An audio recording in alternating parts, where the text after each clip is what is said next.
হ্যাঁ, কুমিল্লাবাসী আসসালামু আলাইকুম। আপনারা বিভাগ নেবেন বলে ঘরে বসে থাকেন, আর নোয়াখালী তারা বিবেকের জন্য রাস্তাঘাটে, আদালতে, মন্ত্রণালয় সব জায়গায় তারা ছোটাছুটি করতেছে বিভাগ নেওয়ার জন্য। আর আপনারা ঘরে বসে থাকেন, এমনি আপনাদের বিভাগ চলে আসবে।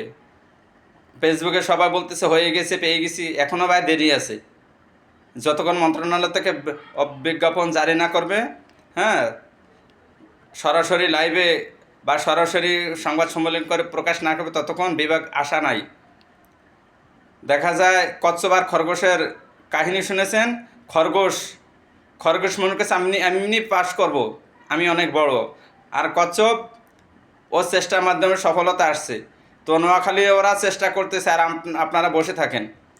আপনারা মনে করছেন যে আমাদের আসিফ নজরুল স্যার আছে, হ্যাঁ, তারপরে আসিফ মাহমুদ ভুঁইয়া আছে, হাসানাত আবদুল্লাহ আছে, আবার একটা মজুমদার মন্ত্রণালয় আছে কুমিল্লার, অনেকে আছে। কিন্তু অনেক দিয়ে কাজ হয়। আপনারা কুমিল্লা বিভাগে যারা আছেন তারা রাস্তাঘাটে নামেন, আন্দোলন করেন।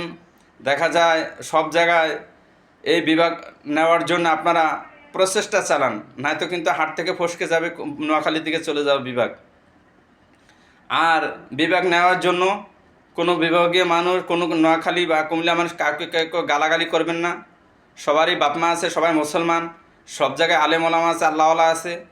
হ্যাঁ, আইন আদালতের মাধ্যমে কষ্ট সফলতায় যেদিকে যায় সেদিকেই বিবেক নিয়ে সন্তুষ্ট থাকতে হবে, এটা নিয়ম। তো যাই হোক, আমিও আশা করি কুমিল্লা বিভাগ হোক, কেন নোয়াখালী থেকে কুমিল্লা অনেক দিকে এগিয়ে আছে ইনশাআল্লাহ। আসসালামু আলাইকুম।